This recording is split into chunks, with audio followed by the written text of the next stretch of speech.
ബഹുമാനപ്പെട്ട സമസ്ത തഹയ്യ എന്ന പേരിൽ ഒരു ആപ്പ് സാമ്പത്തിക സമാഹരണത്തിന് വേണ്ടി ഒരുക്കിയിട്ടുണ്ട്. സമ്മേളനത്തിന് സാമ്പത്തികം ഉണ്ടാക്കാനുള്ള ലക്ഷ്യത്തിൽ മാത്രമല്ല, ഈ 100ാം വാർഷികത്തോടനുബന്ധിച്ച് ഇനി ഒരു നൂറ്റാണ്ട് മുൻകൂട്ടി കണ്ട് സമസ്തക്ക് വിദ്യാഭ്യാസ സ്ഥാപനങ്ങൾ ഉണ്ടാക്കണം.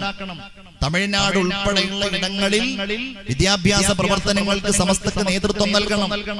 ജീവകാരുണ്യ പ്രവർത്തനങ്ങൾ കേന്ദ്രീകരിക്കണം. സമസ്തയുടെ പ്രബോധന പ്രവർത്തനങ്ങൾക്ക് വലിയ കരുത്തുണ്ടാവണം. സാമ്പത്തിക അതിന്റെ പ്രധാനപ്പെട്ട ഒരു ഘടകമാണ്. ഓരോ സമസ്തയെ സ്നേഹിക്കുന്നയാളും സമസ്തയുടെ പ്രബോധനങ്ങളിൽ അള്ളാഹുവിന്റെ വിശുദ്ധ ദീനിനെ സ്വീകരിക്കാൻ, അതിനെ അറിയാൻ കഴിഞ്ഞ ഓരോരുത്തരും ഇൻഷാ അല്ലാഹ് ആ തഹയ്യ ഫണ്ടിലൊക്കെ വലിയ രീതിയിൽ സഹായങ്ങൾ നൽകി 100ാം വാർഷികത്തോടനുബന്ധിച്ചുള്ള എല്ലാ കാര്യങ്ങളെയും നിങ്ങളൊക്കെ വിജയിപ്പിക്കണമെന്ന് ഞാൻ വളരെ വിനീതമായിട്ട് നിങ്ങളോട് സുഹൃത്ത് വഴിക്ക് ശക്തി പകരാൻ തഹയ്യ സമസ്ത ഫണ്ട് ശേഖരണം 2025 സെപ്റ്റംബർ 28 മുതൽ